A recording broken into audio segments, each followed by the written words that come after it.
नमस्कार, मैं हूं दीपाली। आइए नजर डालते हैं 25 जून की कुछ खास न्यूज अपडेट्स पर। डोनाल्ड ट्रंप की एक और धमकी का ईरान ने दिया माकूल जवाब। हॉर्मुज जल डमरू मध्य में जहाज रानी पर किसी भी तरह का शुल्क लगाने के प्रस्ताव को अमेरिकी राष्ट्रपति डोनाल्ड ट्रंप ने अस्वीकार्य बताते हुए कहा कि ऐसा कदम पूरी स्थिति बदल सकता है। उन्होंने दावा किया कि ईरान के साथ बातचीत अच्छी चल रही है और सैन्य कार्रवाई प्रभावी रही है। वहीं ईरान ने जवाब दिया कि अमेरिकी दखल और सैन्यवाद जारी रहने तक पश्चिम एशिया में शांति संभव नहीं है। तारातला में रेस्क्यू ऑपरेशन जारी, आर्मी, एनडीआरएफ और कोलकाता पुलिस की टीम मौजूद। NDRF, Indian army, Kolkata police और दूसरी टीमें तारातल में उस जगह पर रेस्क्यू ऑपरेशन चला रही हैं जहां एक अंडर कंस्ट्रक्शन गोदाम का शेड गिर गया था। पश्चिम बंगाल सरकार में मंत्री अग्निमित्रा पॉल ने कहा, एनडीआरएफ ने 2 जगहों पर ड्रिल किया है। रास्ता बहुत पतला है, इसलिए हमें एक और छोटी क्रेन की जरूरत है। अभी भी हमें नहीं पता कि वहां कितने लोग हैं। पिछली ममता बनर्जी सरकार ने जो किया है उसकी कीमत हम नहीं चुकाएंगे। NDRF has done 2 points. They have drilled 2 points, and in one area there are 2 people who are alive. They have been given painkillers and saline and everything. One is on the second floor, one is on the third floor. I mean, one is on the second floor, one is on the first floor. So they are alive, they are responding, but they are in tremendous pain because they're on the body. One beam is there. One part of the hand is on one beam and the other part of the body is on another beam. NDRF is trying level best to take them out. The passage is very narrow, so we need another smaller crane which can lift just 3 inches. They need 3 inches space. And another point where they have drilled, there are probably 3-4 people, but they were responding. Right now they are not responding. 10 जुलाई को विधानसभा में पेश होगा असम का budget. प्रदेश भाजपा अध्यक्ष दिलीप सेकैया ने कहा, असम में हिमंत बिस्वा शर्मा के नेतृत्व में दूसरी बार हमारी सरकार ने शपथ ली है। 10 जुलाई को असम विधानसभा में असम के नवनियुक्त वित्त मंत्री जयंता मल्ला बरुआ पूर्ण बजट पेश करेंगे। मैं आशा करता हूं कि असम की विकास यात्रा में पिछले 10 साल प्रधानमंत्री नरेंद्र मोदी का जो मंत्र हमने अपनाया है, सबका साथ सबका विकास, उसके अनुसार गरीब कल्याण के प्रति हमारा जो समर्पण रहा है, हमारी जो नीति रही है और मध्यम वर्ग के लोगों के लिए भी काफी सारी योजनाएं असम सरकार लाएगी।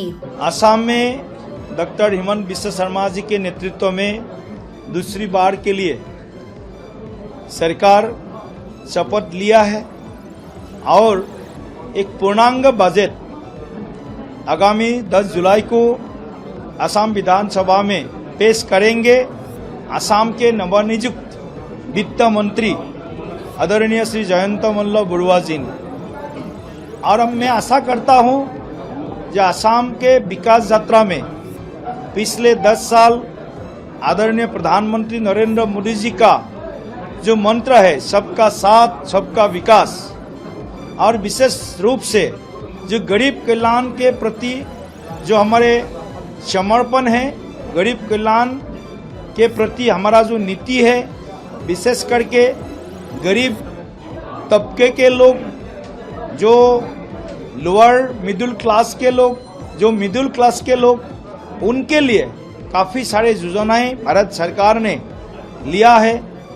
और असम सरकार डॉक्टर हिमंत बिस्वा शर्मा जी के नेतृत्व में भी असम को चतुर्दिक विकास के लिए उन्होंने पिछले 5 साल में विशेष रूप में असम को भारत के विकसित जो मानचित्र है उसमें असम को बहुत बड़ा एक छलांग लगाने का वो उन्होंने एक बड़ा एक सक्सेस उन्होंने इस 5 साल में अर्जन किया है।